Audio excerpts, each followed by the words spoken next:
falei, mas você não entendeu. Por isso vou repetir, quem manda aqui sou eu.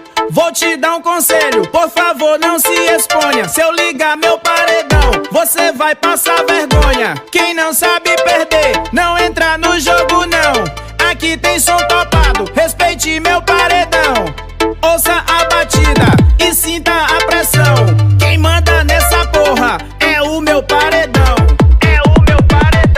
Vê se me respeita.